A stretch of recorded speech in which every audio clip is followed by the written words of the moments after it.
Abdelrazak Doulali, vous êtes professeur des universités des sciences du langage et de traducologie, des universités Alger de Abou Zalia.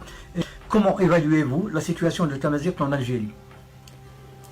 La question de la normalisation.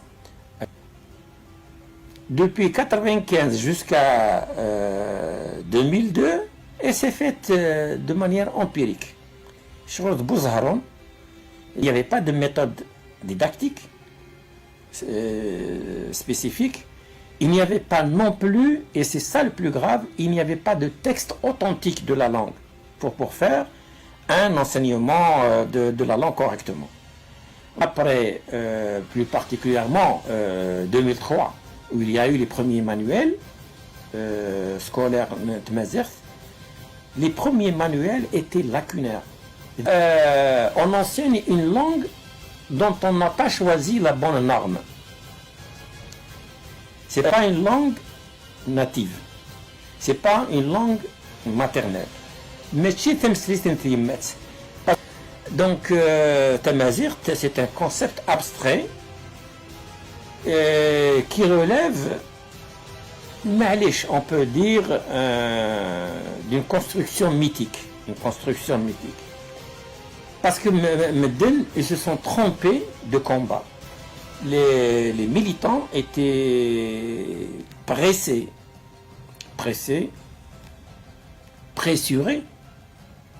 nous le dirons.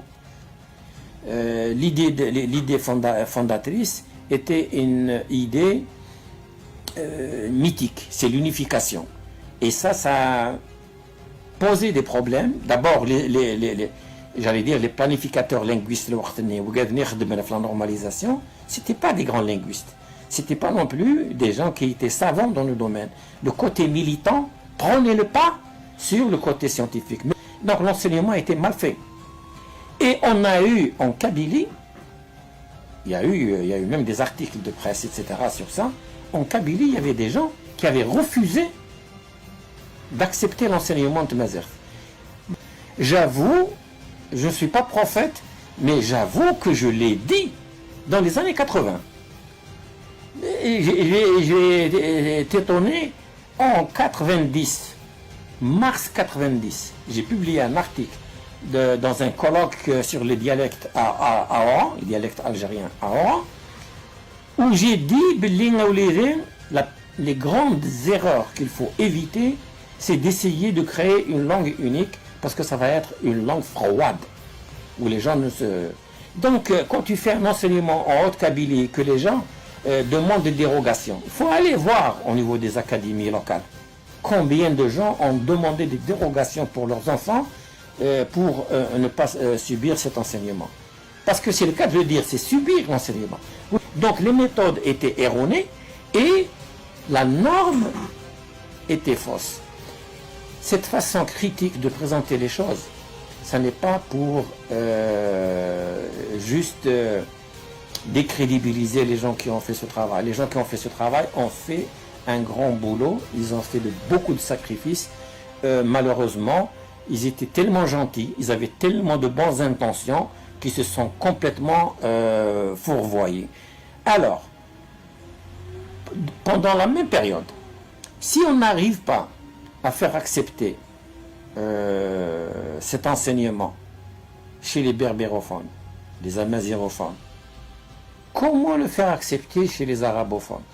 Et là où on voit la demande de généralisation, dans ces conditions-là, et la demande du caractère obligatoire était erronée. Parce que c'est pas ça qui est le plus important. La conception, c'est pas partir de l'idée d'une langue Tamazight unique, mais partir de la réalité. C'est-à-dire Tamazight, c'est un nom générique. Isherkar, parce que c'est effectivement la même famille de langues. Elles se ressemblent au niveau structural, mais elles ne se ressemblent pas au niveau socio-culturel. Il a un mode de vie qui est autour du désert et articulé sur ça. Donc il a une culture du désert.